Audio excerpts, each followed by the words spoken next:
Hey,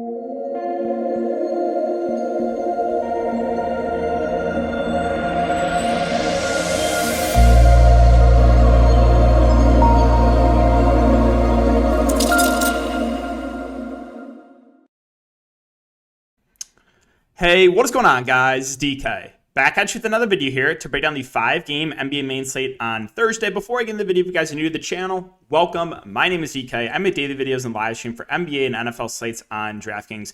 If you guys are playing playoffs, NFL DFS, I'll have a video up after this, so be on the lookout for that, breaking down the Saturday slate. Also make videos for NBA Top Shot, NFL All Day, so if you're into NFTs and you want to check out those videos, I'm going to have a lot of videos breaking down each of NFL All Day and of NBA Top Shot.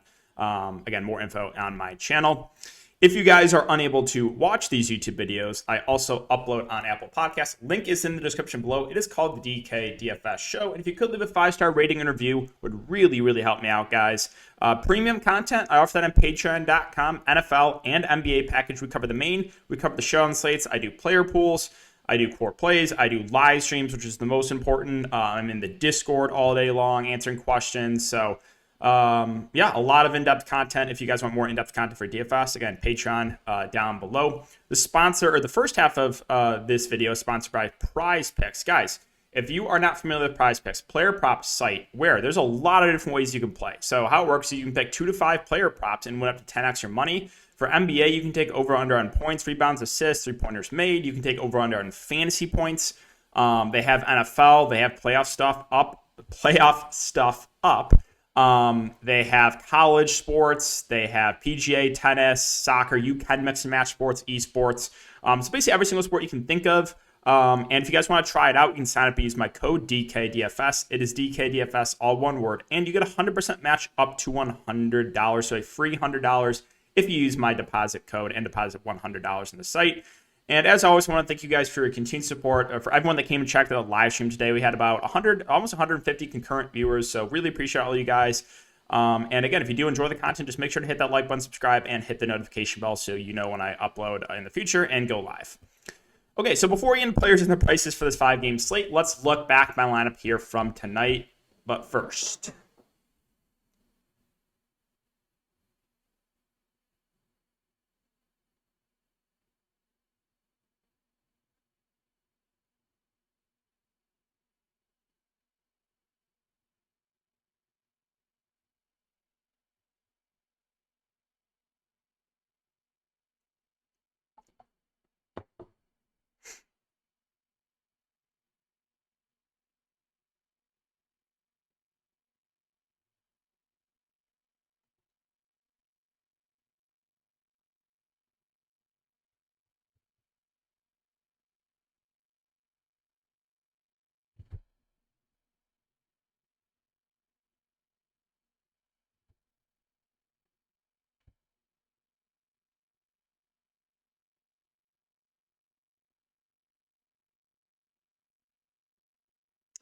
okay, so let's take a look at my lineup.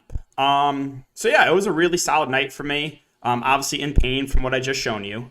Like this eases the pain a little bit. You know, still hurting inside a lot from, again, what we just went over. But this will ease the pain a little bit, right? A nice 7x day. Would have been a takedown too if extremely low-owned DAYRON SHARPE did not get in massive foul trouble.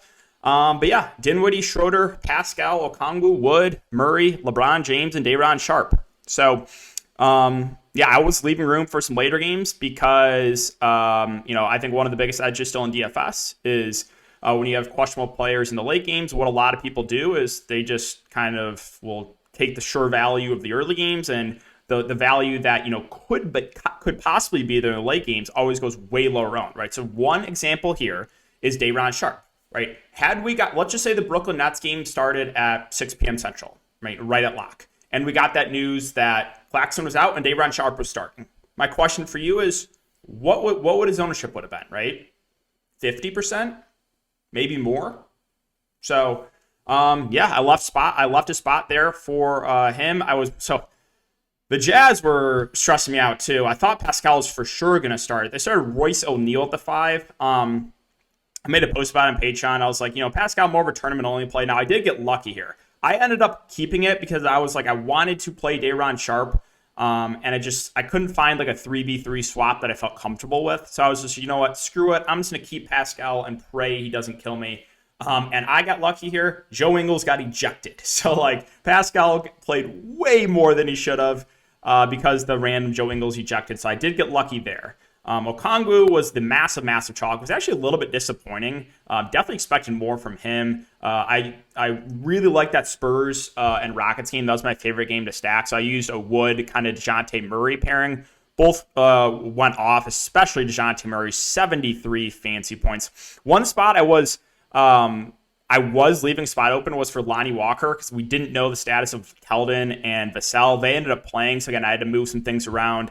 And then I went to LeBron James in the late night hammer low owned. I mean, he was fine, but like I needed a little bit more from LeBron in a smash matchup, only going for 54. And then yeah, DAYRON Sharpe was on pace to have a massive game. Picked up 2 fouls in the first quarter and then his third immediately. So that was extremely tilting. Lost out on big minutes in DAYRON Sharpe. But yeah, can't really complain here. A nice 7x day. Could have been a takedown, but again, this eases the pain a little bit of the Kuzma people. So that's it for the look back, guys. Hope you had a good night. This is the winning lineup in the Rainmaker. This is a $2,000 entry. Dinwiddie, Cole Anthony, who that early game I was tilting. Tilting a lot. I faded chalk, the chalk magic guys and Lopez, Cole Anthony, and Okiki, and it was looking like the game was going to blow out. I was like, yes, this is amazing. And then they bring it back, and Cole Anthony goes for 80 fancy points in like 10 minutes. So yeah, that was a little bit tilting. Gordon Hayward, again, one of the Charlotte starting 5 guys is going to have a big game. It's just a guessing game who it's going to be, right? It was Rozier last game. It was Hayward. It could be LaMelo. It could be Bridges. It's like you just don't know. You literally don't know with that team. That's why they're the perfect tournament team because like you never know who it's going to be. Lopez, I mean, it's kind of weird that he got. I mean, they've been giving him big minutes when he's starting, but like, why not give Mo Wagner minutes, right? This team, they have nothing to play for. It's like you figure you want to give your young guys more minutes, but yeah, they gave Lopez big minutes still. Murray, Burks, and Christian Wood rounded out that lineup. So again, that's it for look back, guys. It was a really solid night for myself. A lot of solid nights for people on Patreon. Congrats to everyone on your big nights. I'll post some screenshots after this. And let's talk about this 5-game slate. So we'll start off in Golden State and Milwaukee. So this game should be really fun to watch. Now for DFS, I mean, a Steve Kerr coached Golden State team is just, when this team is close to fully healthy, it's so hard to talk about. So Steph Curry actually finally had a good game. Went for 62 fantasy points, a triple-double. Again, he's always in play for tournaments. As I say, with Steph Curry right now, he's going to fail way more often than he comes through for you. But if he, the 1 or 2 times that he comes through for you, it could be a big night for you. So like, if you want to roll the dice and stuff, it's fine. But again, he's going to fail. Just know he's going to fail more often than he comes through. The secondary plays, I mean, who knows what's going to happen here, honestly. Wiggins, well, we know he's going to play pretty big minutes. But with Klay Thompson now back in this lineup, he's definitely taking a backseat offensively. Klay Thompson himself, I want to keep an eye on the news. So he'll play in Thursday's game, rest in Friday's game. They said he was on a similar minutes limit. He played 20 minutes last game. If the minutes bump up a little bit for Klay, then he's fine. Like if he plays 25 minutes today, then I have some interest. So we'll keep an eye on the news there. Poole with Klay playing is just, again, the minutes are down on him, so hard for me to feel confident there. They started JTA, and he was the massive chalk last game in high stakes. Only played 7 minutes. Again, if you played him, I feel for you. You got Steve Kerr.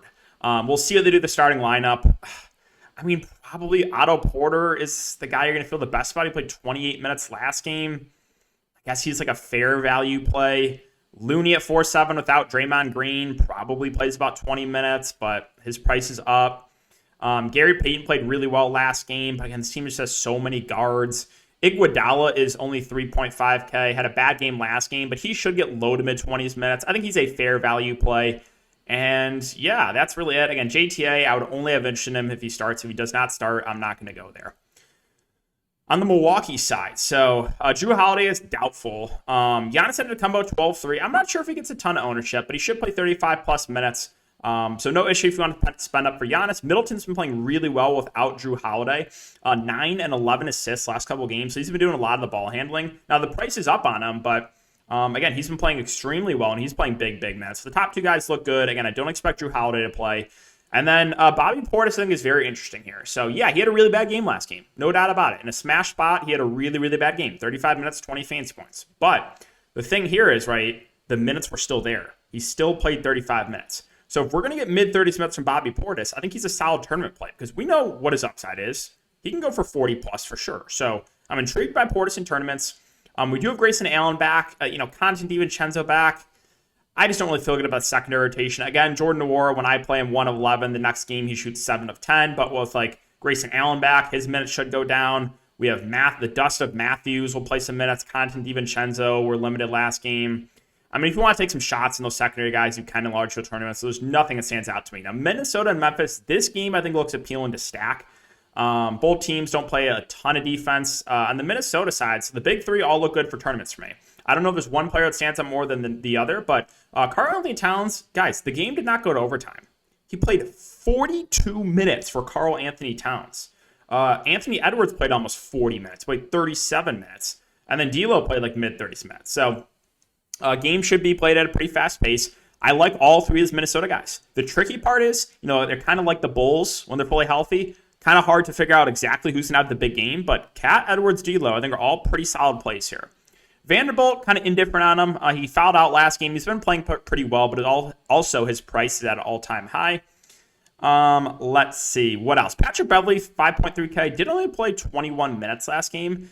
I mean, I think he's a fair... they're probably going to need his defense on a guy on John Morant, so a little bit of interest there in Beverley. Beasley's minutes went up with Noel when he got injured. He played 30 minutes, so, if we're going to get 30 minutes again from Malik Beasley, I think he's a viable GPP play. McDaniels, 3.7, again, a decent defender, probably pushes for mid-20s minutes. Fair value play, but not the most productive point-per-minute guy. On the Memphis side, so, as I always say, my feelings about this guy, right? I'm one of the biggest John Morant fans there is, and he's only 9.2K, so... I think, once again, he looks really good here in an up-tempo game. Now, keep an eye on Steven Adams' news. This is pretty big. He's questionable with an illness. If you played Triple J last game, you got insanely unlucky. If he didn't get in the massive foul trouble, which he gets in 50% of the time, he would have gone for 50-plus in that game easily. He only played 22 minutes, went for 40 fantasy points. So, if Steven Adams is out and Triple J starts the 5, I think he's a really solid tournament play. The only thing you have to worry about with him is foul trouble.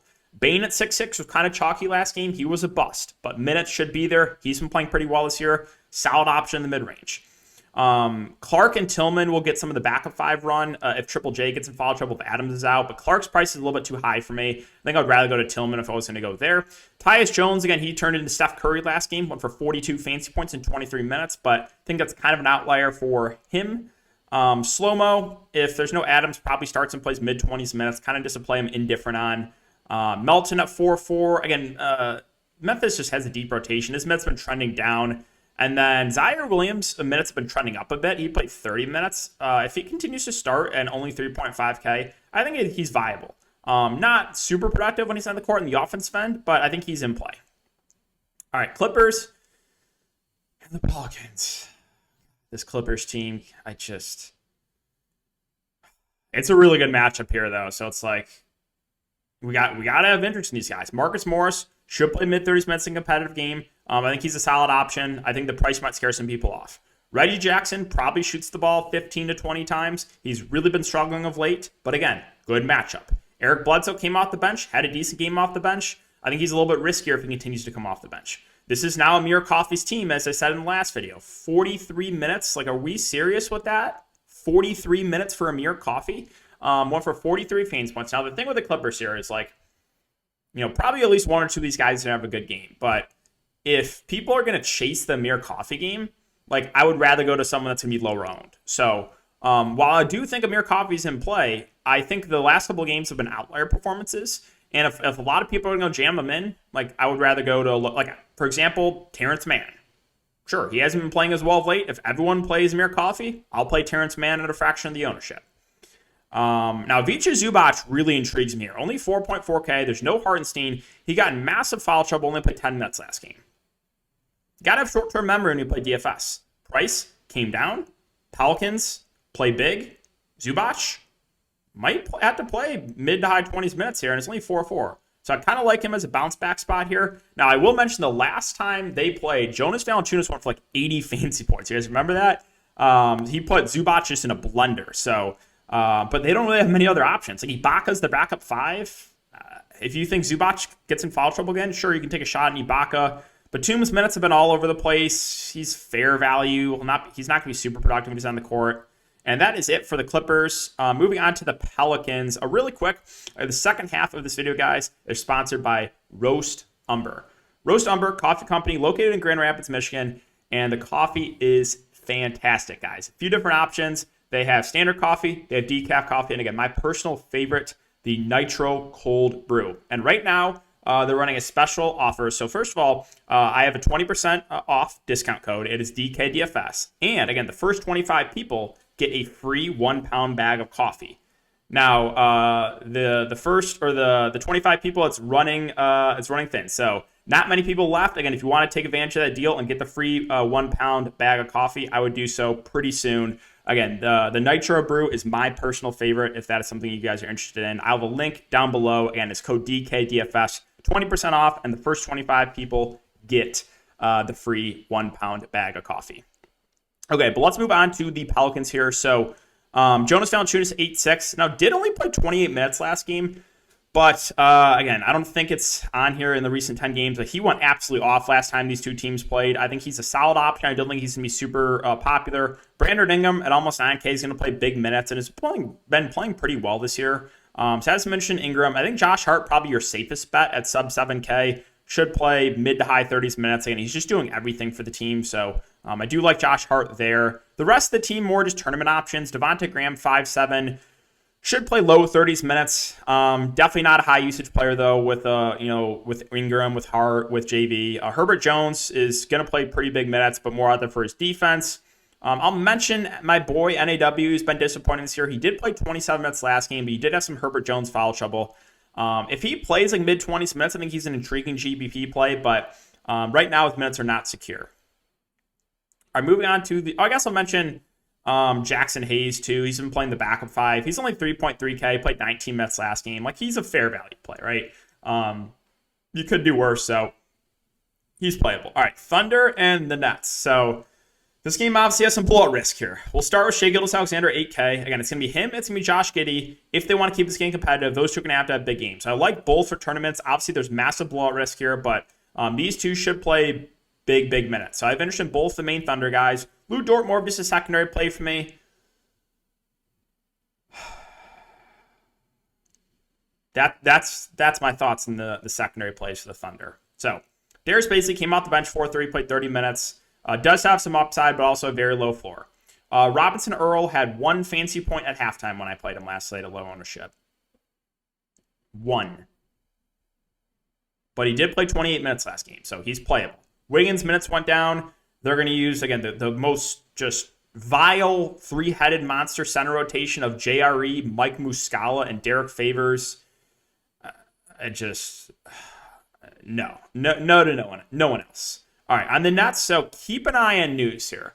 I have a feeling we might get someone resting here. Well, actually, first of all, the game's being played at home, so there's no Kyrie Irving. But Harden rested. They said it was an injury, but he rested, a couple days ago.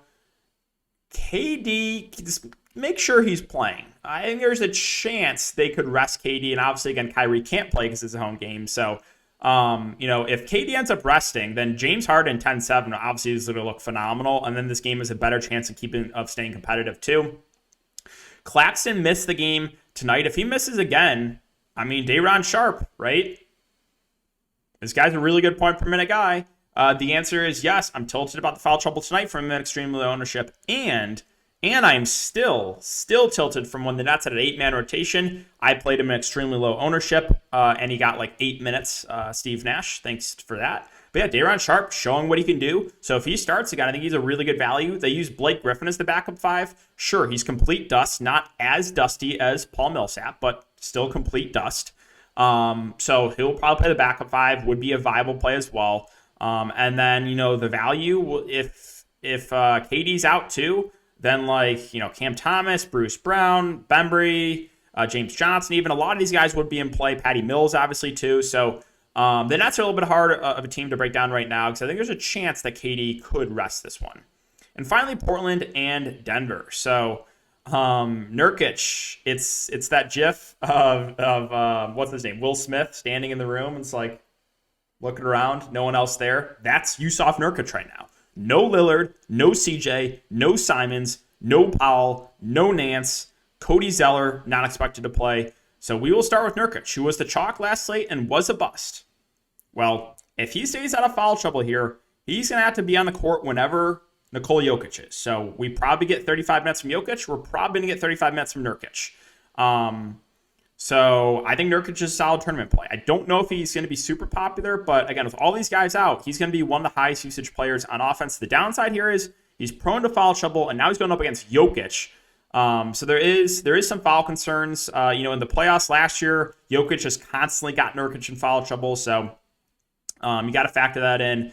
But yeah, it's Dennis Smith Jr. season now, right? Most likely he's going to start at point, and if he does, I think he makes for a great value. Ben McLemore has been starting. Now he's scoring dependent, but he probably has to play big minutes, and this team needs scoring. I think he looks pretty solid. Little and Covington both probably play mid-30s minutes because this team just has no one else to play. So I think those two are solid in the mid-range. I don't know if I get to anyone off the bench. Like, you're going to have Watford play the backup five if Zeller can't go, but I don't think we have to go there. Tony Snell probably sees some minutes. CJ Ellaby probably sees some minutes. I guess if it was to take a shot in one guy off the bench, it probably would be Ellaby at the flat min price. He could crack 20 minutes in this game, but yeah, Portland is extremely, extremely shorthanded. And finally, the Denver Nuggets. So that game last night, again, 87-85. You can't make that up. But 12-5, the price is up on Jokic, but if the game stays competitive, he's going to play big minutes, and I think he's a solid option. I don't think he's going to be super popular. Will Barton 5'9" is expected to be back, so that definitely hurts the value here for Denver. I think Barton probably my favorite play in the mid-range. Yes, Aaron Gordon went off last game, but kind of an outlier performance there. Just not a ton else here. Monte Morris with Barton back probably plays low 30s minutes, maybe high 20s. I guess he's a fair play. Campazzo still probably plays low 20s minutes, but I just think there's going to be better values on the slate. Just the guys of like Austin Rivers, the two Greens, these guys just give me a headache. So I don't think there's much else I'm going to be looking to on the Denver side. So yeah, guys, that's going to do it for the video today. Again, if you have been enjoying the content, just make sure to hit the like button, subscribe, and hit the notification bell. Would really, really appreciate that, guys. But thanks again. Have a great night, and I will see you guys all tomorrow in the live stream.